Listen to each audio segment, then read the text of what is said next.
प्रिय मित्रों नमस्कार। आज हम कुंडली में बनने वाले पंच महापुरुष राजयोग के बारे में चर्चा करेंगे। किसी भी जातक की कुंडली के केंद्र स्थान में यदि मंगल देव, बुध देव, गुरुदेव, शुक्र देव या शनि देव, यह पांचों ग्रह अपनी स्वराशि या अपनी उच्च राशि या मूल त्रिकोण राशि में होकर कुंडली के केंद्र स्थान में बैठते हैं तो उन पांचों ग्रह से पंच महापुरुष राजयोग का निर्माण होता है। जैसे कि यदि किसी जातक की कुंडली में मंगल देव अपनी स्वराशि मेष अथवा वृश्चिक या उच्च राशि मकर में या मूल त्रिकोण होकर कुंडली के केंद्र स्थान में बैठते हैं तो उससे रोचक महापुरुष राजयोग निर्मित होता है। इसी प्रकार यदि किसी जातक की कुंडली में बुध देव अपनी स्वराशि मिथुन अथवा कन्या या मूल त्रिकोण में होकर कुंडली के केंद्र स्थान में विराजमान होते हैं तो बुध देव के विराजमान होने से भद्र पंच महापुरुष राजयोग का निर्माण होता है।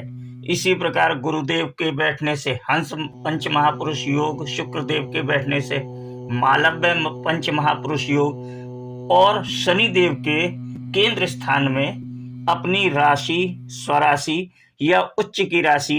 में होकर बैठने से पंच महापुरुष राजयोग का निर्माण होता है। आज हम इन पंच महापुरुष राजयोग के बनने वाले प्रथम पंच महापुरुष राजयोग जो कि मंगल देव से बनता है उसके बारे में चर्चा करेंगे। यदि किसी जातक की कुंडली में मंगल देव मेष राशि, वृश्चिक राशि या मकर राशि या मूल त्रिकोण राशि के होकर कुंडली के केंद्र स्थान में विराजमान होते हैं, जैसा कि आप सभी लोग जानते हैं कि ये केंद्र स्थान होते हैं 1, 4, 7 और 10। कुंडली के प्रथम भाव, चतुर्थ भाव, सप्तम भाव तथा दसम भाव ये केंद्र स्थान, और जैसा कि ये त्रिकोण बने हुए हैं ये मूल त्रिकोण होते हैं। ये कुंडली का प्रथम भाव, पंचम भाव और नवम भाव। तो यदि मंगल देव आपके लग्न में, आपके चतुर्थ भाव में, आपके सप्तम भाव में या दसम भाव में,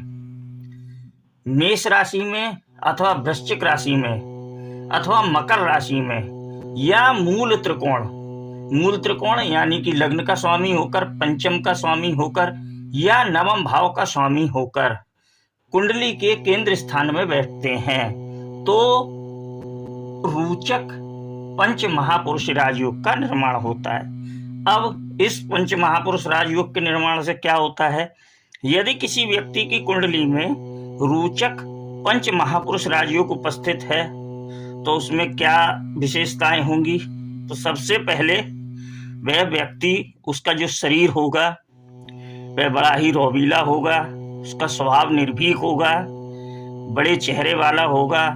साहसी, सूरवीर, मेहनती, शत्रुओं पर विजय प्राप्त करने वाला। ऐसे व्यक्ति बलवान शरीर के, रौबीले तथा एक सेनापति के समान समस्त गुणों से युक्त होते हैं, और ऐसे व्यक्ति जो होते हैं वह सेना, पुलिस व राजनीति में शीघ्र सफलता प्राप्त करते हैं। यदि किसी व्यक्ति की कुंडली में रोचक या भद्र, हंस या मालव या शश पंच महापुरुष राजयोग है तो इसके भी जो है प्रत्येक व्यक्ति की कुंडली में उस ग्रह की डिग्री जो है उसके और किसी क्रूर ग्रह की दृष्टि से ग्रसित ना हो तो उसका ज़्यादा जो है फल प्राप्त होता है। मान लीजिए जो है मंगल 15 डिग्री का होकर बैठा हुआ है तो वह बहुत ही ज़्यादा बलवान होगा।